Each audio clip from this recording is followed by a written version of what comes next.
menjadi bidang ilmu yang kita kaji atau menjadi bidang keahlian ilmu kita gitu nggih.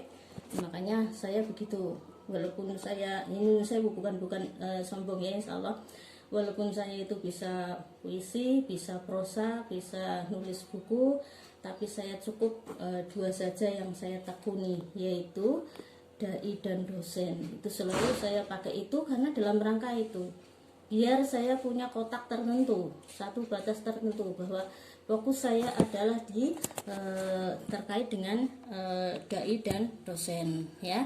Artinya bahwa fokus bidang ilmu saya ya di situ, tidak semuanya saya akui, semuanya saya merasa bisa, tidak seperti itu. Walaupun ya saya puisi bisa, prosa bisa, nulis buku juga bisa, meneliti juga bisa, itu misalnya seperti itu. Itu hanya contoh saja ya untuk menjelaskan hal ini ya. Saya lanjutkan. Terus kemudian menurut Profesor Dr. Hamka, nah ini malah kita paham semua ya, tidak hanya di kalangan Fakultas Dakwah atau ilmuwan Muslim saja, tapi Hamka ini sangat terkenal ya, karena beliau itu di samping seorang pakar agama Islam, juga beliau juga membidangi atau menekuni di bidang-bidang umum ya, dan juga termasuk organisasi sangat terkenal ya beliau di organisasi pada zamannya dan lain-lain. Nah, Profesor Dr. Hamka ini mengatakan bahwa amar ma'ruf itu adalah di sini dipahami sebagai ya perbuatan yang apabila dikerjakan dapat diterima dan dipahami oleh manusia sehingga dipuji karena begitulah yang seharusnya dikerjakan. Nah ini, kalau Hamka itu lebih luas pengertiannya. Jadi yang dimaksud dengan ma'ruf itu sesuatu yang kalau dilakukan itu bisa dapat diterima oleh semua manusia ya, diakui bahwa itu baik, terus kemudian di sini juga dapat dipahami oleh manusia bahwa itu baik. Contohnya apa? Menolong orang misalnya ya. Menolong orang itu semua manusia, semua orang pasti mengakui bahwa itu perbuatan baik, dan mereka juga paham bahwa itu adalah perbuatan baik. Nah, dan mereka juga paham bahwa itu adalah pantas dikerjakan. Orang menolong itu pantas ya, tidak keluar dari etika, tapi memang itulah pekerjaan yang pantas dilakukan. Ini menurut Profesor Dr. Hamka. Nah, kalau ini kita pahami berarti lebih luas. Jadi semua kebaikan itu adalah bisa dipahami sebagai sesuatu yang ma'ruf ya, kalau kita pahami dari apa yang disampaikan oleh Profesor Dr. Hamka ini. Nah, itu pengertian amar ma'ruf ya, dari 5 pakar yang saya pilih karena mudah dipahami dan singkat. Terus sekarang nahi mungkar ya. Jadi amar ma'ruf nahi mungkar, kita kan sering ngomong ya, kita harus melakukan amar ma'ruf nahi mungkar. Itu sebenarnya kan 2 kata, bukan 1 kata ya. Sambil mendengarkan adzan dan nyawuri di sini ya, karena memang waktu kita tanggung ya, karena menyesuaikan dengan waktu mahasiswa dan waktu kita ya. Nanti yang Pak Kiai mau ngimami ya monggo ngimami dulu ya. Kalau sudah selesai ya nanti selesai sampai jam 15.30 paling lama ya. Jadi saya teruskan, nahi mungkar. Dai ya, atau seorang ya dai, misionaris kalau bahasa orang lain, misionaris kalau bahasa kita adalah dai ya, atau mubaligh ya. Kalau mubaligh dengan dai bedanya apa? Bedanya kalau dari segi bahasa, mubaligh itu hanya sekedar menyampaikan, tapi kalau dai itu adalah mengajak. Jadi bedanya, kalau mubaligh itu menyampaikan tok wis no problem, tidak ada tanggung jawab untuk melakukan ya. Artinya wong mubaligh itu ngajak-ngajak wong kon salat, dheweke ora salat ya pantes mubaligh gitu ya, kalau dari sisi bahasanya. Nah, Tapi kalau dai tidak seperti itu. Orang mengajak ya melu ya. Jadi misalnya ayo ngaji, ya dia harus ngaji. Itu bedanya antara mubalik dan dai ya. Nah, saya contohkan. Kalau dai itu supir ya atau kenet, supir lah ya, karena yang pelaku utama sih dari supir. Tapi kalau mau balik itu calo, ngerti calo sampean? Zaman dulu ada calo itu, kalau di terminal Cilacap itu calo yang sangat terkenal namanya Cao. Jadi orang Cina nggak tahu nama aslinya siapa, itu Cao ya, kayak orang nggak normal gitu.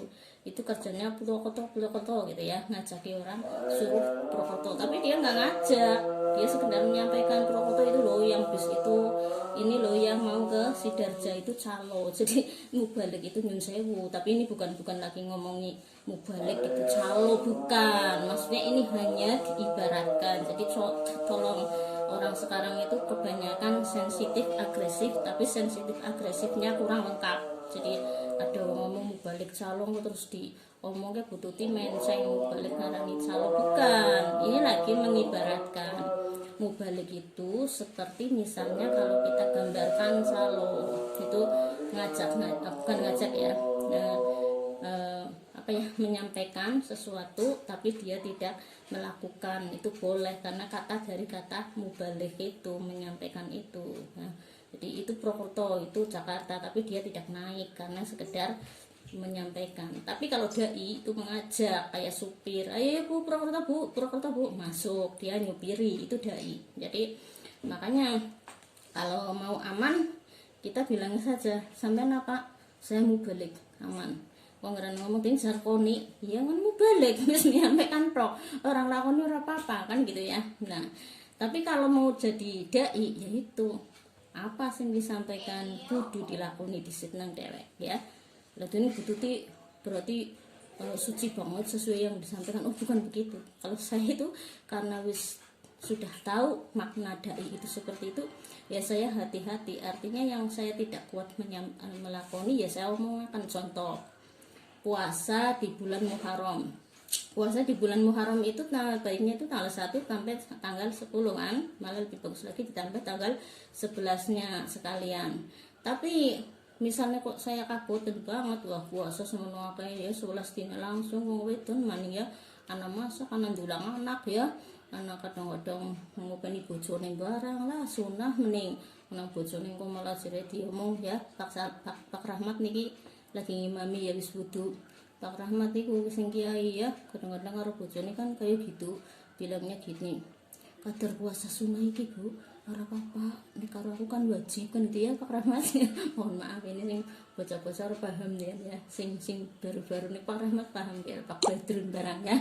Nah ini, lah itu, lah kemudian di sini bahwa dai dan mubalik itu seperti itu dalam pengertian bahasa.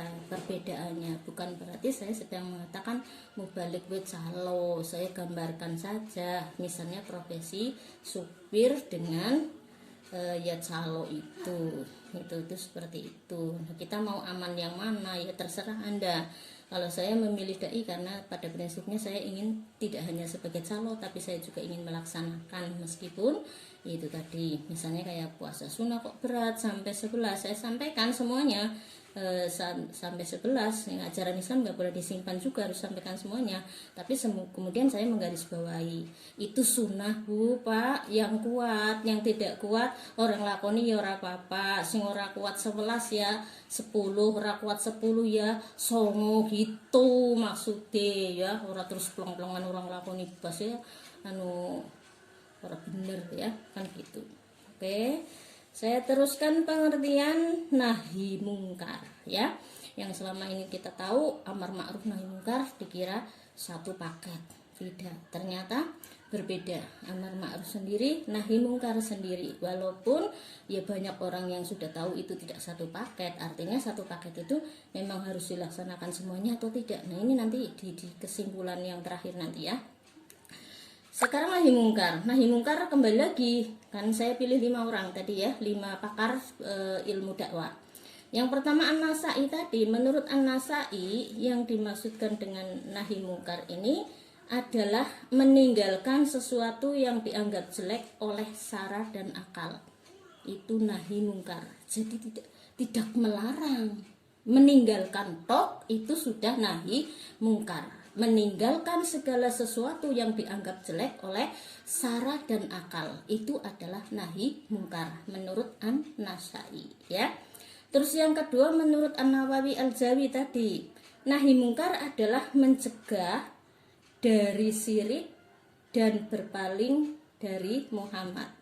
Ya tadi berarti lawannya ma'ruf. Tadi amar ma'ruf kan mengajak kepada tauhid dan mengajak kepada ajaran Nabi Muhammad, mengikuti Nabi Muhammad. Itu menurut Imam An-Nawawi Al-Jawi kan tadi. Nah, kalau nahi mungkarnya ya sebaliknya, itu berarti adalah mencegah atau ya mencegah sebenarnya bukan kebalikan ya, pendukung dari yang kata amar ma'ruf, yaitu mencegah orang berbuat syirik dan berpaling dari Nabi Muhammad, ya. Syirik itu sendiri ya kita semua tahu, segala hal yang di situ paling besarnya, paling intinya adalah menyembah selain Allah, itu syirik ya, musyrik ya kan. Terus meninggalkan ajaran Nabi Muhammad atau meninggalkan apa yang diperintahkan oleh Nabi Muhammad, itu nahi mungkar menurut Imam Nawawi kan ya. Nah, terus penjelasan syirik yang lainnya apa? Nanti di ilmu tauhid ya, kita tidak membahas itu karena memang waktu kita juga tadi saya sudah bilang cepat ya, tidak lama-lama, yang lainnya nanti didiskusikan. Itu Pak Feve itu semangat sekali ya, saya suka sama Pak Feve dan teman-teman itu ya, Mbak Nafis ya, kuliah temenanan ya, jadi menyarankan pada teman-teman cepet-cepet ambil bukunya, nanti mau diskusi bareng jare ya. Ya syukurlah, saya berharap semuanya semangat seperti itu sampai lulus, sampai jadi ilmuwan yang benar-benar ngerti Islam sesuai ajaran Islam dan menyampaikan Islam yang benar, ora asbun, ora omdo, ora ngawur ya. Sekarang itu ngeri ya, di medsos YouTube saya lihat, aduh 2 hari ini cuma lihat YouTube beberapa saja saya sudah ngeri ya. Ada yang di situ dakwah dengan memakai metode pembohongan ya, ada yang memakai metode settingan itu di YouTube tapi kayak beneran, yang komen sampai ribuan ya, ada jutaan bahkan. Ada yang kemudian dakwah dengan menggunakan label komunitas ya, komunitasnya apa, dikatakan di situ dialog mu'alaf, tapi kalau saya lihat di situ isinya malah justru merusak Islam ya, ajaran Islam. Jadi kita semua harus hati-hati, dan saya berharap mahasiswa Fakultas Dakwah harus peduli ya, dan harus betul-betul menjadi dai yang ngerti ini supaya bisa mengantisipasi hal yang semacam itu, meluruskan hal yang semacam itu pada zamannya masing-masing ya.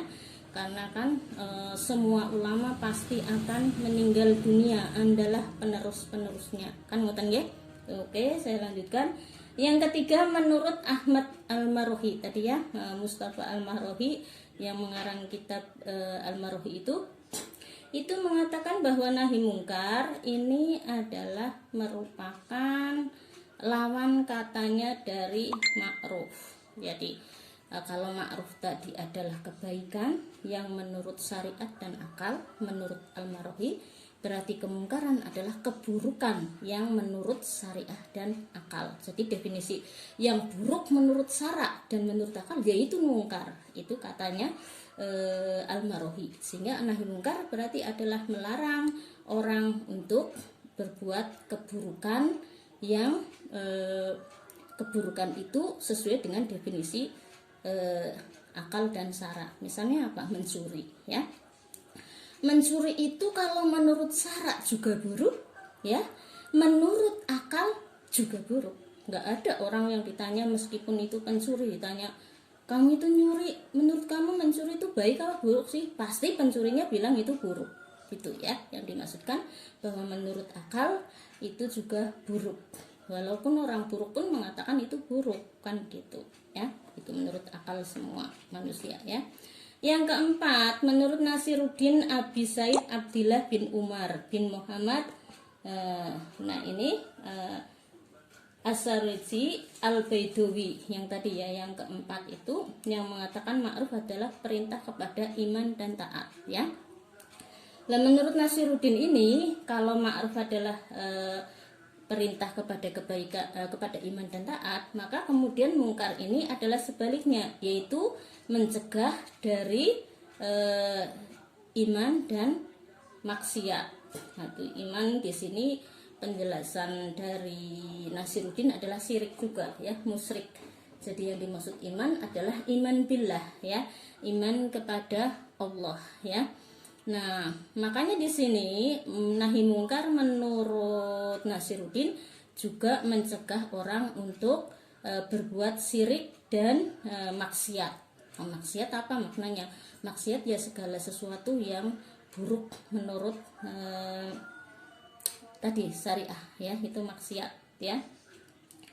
Terus kemudian menurut Profesor Dr. Hamka sendiri apa? Yaitu bahwa di sini mungkar artinya adalah yang dibenci ya, yang dibenci, yang tidak disenangi dan ditolak oleh masyarakat. Itu makna atau arti dari mungkar, segala sesuatu yang dibenci dan ditolak oleh masyarakat.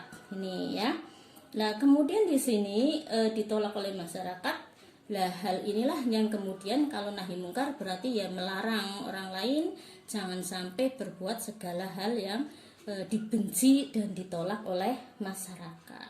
Ini makna dari amar ma'ruf nahi mungkar ya. Nah, terus kemudian apa arti dakwah? Nanti baru kesimpulannya amar ma'ruf nahi mungkar dan dakwah itu bagaimana. Sekarang saya jelaskan dulu arti dakwah. Dakwah di sini sudah saya sampaikan kemarin ya, ada 6 pakar. Anda bisa lihat di buku saya nanti ya, pengertian dakwah ya, sudah saya sampaikan di sini banyak sekali, ada 6 ya, atau saya sampaikan sedikit juga di sini ya. Ada 6 pakar yang di situ apa arti dakwah ya. Saya sampaikan juga sebentar ya, bahwa yang pertama menurut Syekh Halim Mahfud. Nah, Syekh Halim Mahfud itu termasuk idola saya ya sebagai ilmuwan dakwah. Kenapa? Karena beliau itu cara menjelaskannya itu mudah dipahami, sederhana, meskipun beliau adalah seorang ulama besar. Nah, tapi bukunya sekarang sudah masih ada apa enggak di Indonesia ya, Hidayatul Mursidin ya, ada, kayaknya masih ada ya. Ini mengatakan bahwa dakwah adalah mengajak manusia untuk mengerjakan kebaikan dan mengikuti petunjuk, menyuruh mereka untuk berbuat baik dan melarang mereka dari perbuatan jelek atau mungkar, agar mereka mendapat kebahagiaan di dunia dan akhirat. Nah ini ya, jadi menurut Syekh Halim Mahfud pengertian dakwah tadi sudah, kalau dakwah memang sudah mencakup amar ma'ruf dan nahi mungkar ya. Jadi di sini dikatakan bahwa dakwah itu adalah mengajak manusia untuk mengerjakan kebaikan dan mengikuti petunjuk. Nah, petunjuk itu apa yang dimaksud? Ya Al-Qur'an, Al-Hadis, Islam ya. Menyuruh mereka untuk berbuat baik dan melarang mereka dari perbuatan jelek atau mungkar. Nah, tujuannya apa? Kok melarang-larang orang berbuat buruk ya, dan menyuruh-nyuruh orang berbuat baik? Di sini ada tujuannya, yaitu apa? Agar mereka mendapat kebahagiaan di dunia dan di akhirat ya. Jadi jangan kita itu salah ya ketika memahami bahwa segala sesuatu yang kita raih tanpa mengikuti apa yang diajarkan oleh Islam, karena kita muslim ya, kemudian dianggap akan mencapai kebahagiaan. Tidak ya. Kalau itu tidak sesuai dengan ajaran Islam, tidak akan bahagia. Artinya kalau tidak sesuai dengan ma'ruf dan mungkar tadi, terus kita terjang saja. Contoh ya, ada seorang penguasa ya, misalnya raja ya. Nah, terus kepengen jadi raja, terus kemudian membunuh seenaknya, kemudian pokoknya melakukan trik-trik politik yang di situ tidak sesuai dengan kemakrufan dan melanggar kemungkaran tadi. Tidak akan bahagia ya, walaupun orang lain itu menilai dari luarnya dia bahagia, menjadi penguasa, menjadi orang hebat, menjadi orang nomor satu. Tapi tanyakan kepada hati nuraninya, pasti malam sulit tidur, ya, pasti hatinya tidak tenang. Karena itu adalah ukuran kebahagiaan dunia akhirat apabila memang bisa menjalankan yang baik-baik dan menjauhi yang buruk-buruk. Nah, ini ya, ini pengertian menurut Syekh Ali Mahfud. Terus kemudian yang kedua menurut Haidar Hussein ya. Haidar Hussein ini mengatakan bahwa dakwah ya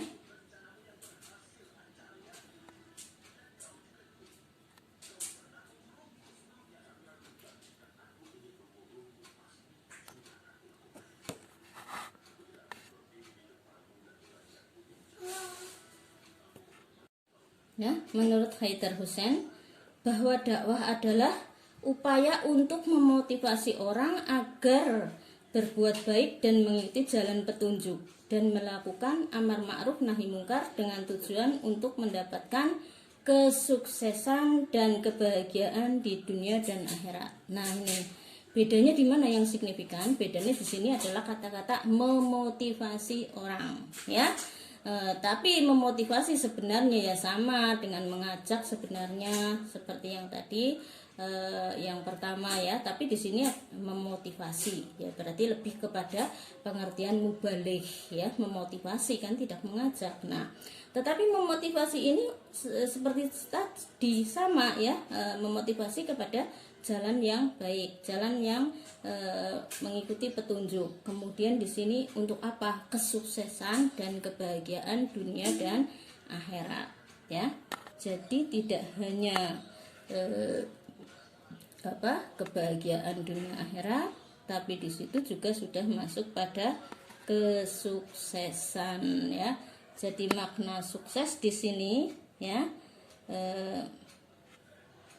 berarti orang itu memang juga sukses dunia dan akhirat, begitu ya.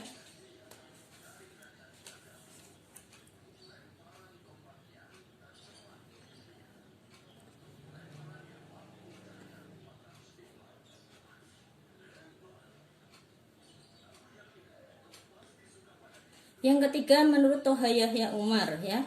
Menurut Toha Yahya Umar bahwa dakwah adalah mengajak manusia dengan cara bijaksana kepada jalan yang benar sesuai dengan perintah Tuhan untuk kemaslahatan dan kebahagiaan mereka dunia dan akhirat. Nah, ini bedanya dengan yang lainnya. Toha Yahya Umar ini adalah pada kata-kata mengajak manusia dengan cara bijaksana ya.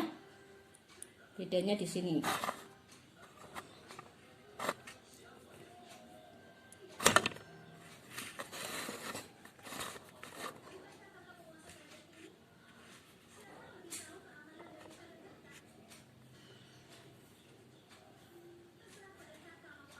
Menurut Profesor Dr. Quraish Shihab itu mengatakan bahwa dakwah itu adalah seruan atau ajakan kepada keinsafan atau usaha mengubah situasi yang tidak baik kepada situasi yang lebih baik dan sempurna, baik terhadap pribadi ataupun masyarakat. Nah, ini kalau Profesor Dr. Quraish Shihab itu sudah sampai kepada ini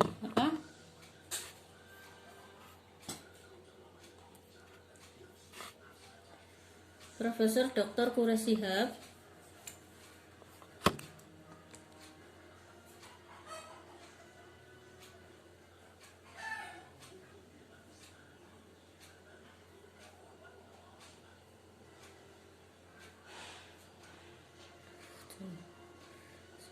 buruk banget.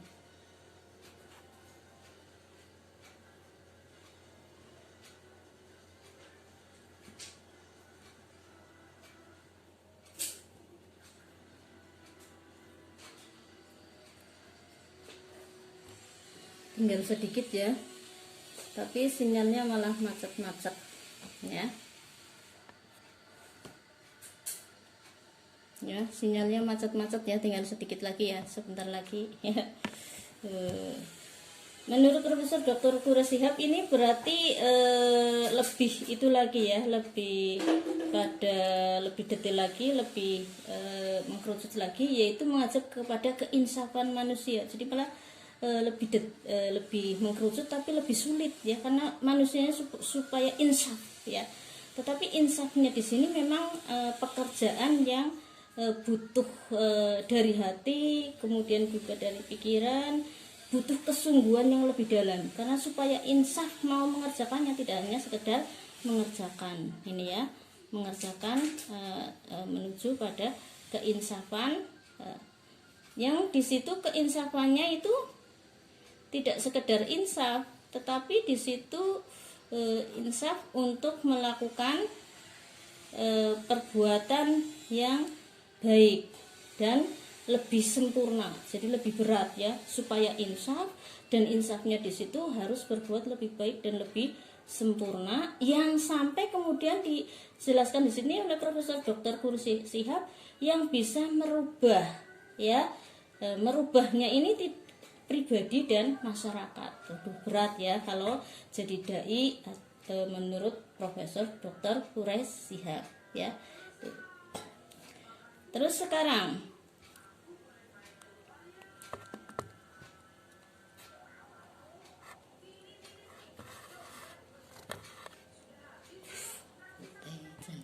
bang sinyal.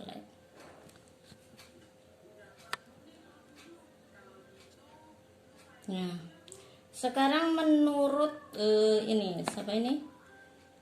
Yang selanjutnya ya, yang Ahmad Khawas ya. Ahmad Khawas ini mengatakan bahwa dakwah adalah menyampaikan pesan Islam kepada manusia di setiap waktu dan tempat dengan metode-metode dan media yang sesuai dengan situasi dan kondisi para penerima pesan dakwah. Nah, ini kalau yang ini lebih detail lagi, lebih sulit lagi, karena di sini sudah sampai kepada dengan metode-metode dan media yang sesuai dengan situasi dan kondisi. Nah, ini lebih berat lagi ya, karena harus sesuai dengan memilih metode ya, memilih metode, dan juga harus sesuai dengan media dakwah yang tepat. Nah, ini jadi lebih berat ya.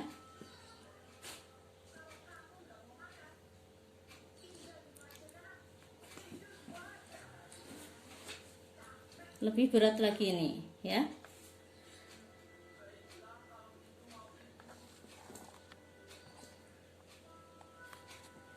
Ya, lebih berat lagi di sini karena sudah menyangkut pada metode dan media.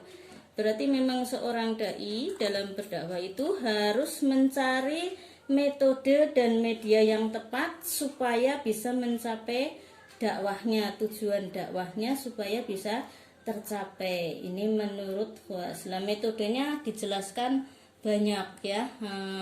Metodenya bisa kita sampaikan pada pertemuan yang selanjutnya ya. Metode dakwah itu yang seperti apa saja ya. Nah, ini kita lanjutkan ya. Kita lanjutkan yang selanjutnya adalah menurut Al-Mursyid ya. Menurut Al-Mursyid ini mengatakan bahwa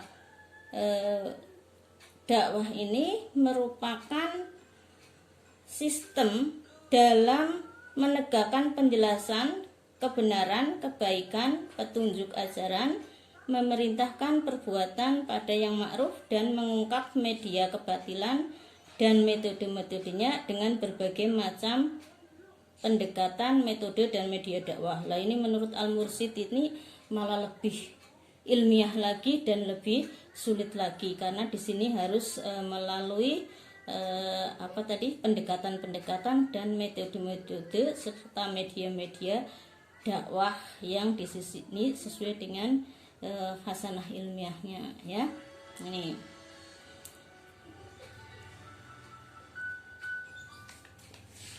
maka kemudian di sini saya ingin menyampaikan ya,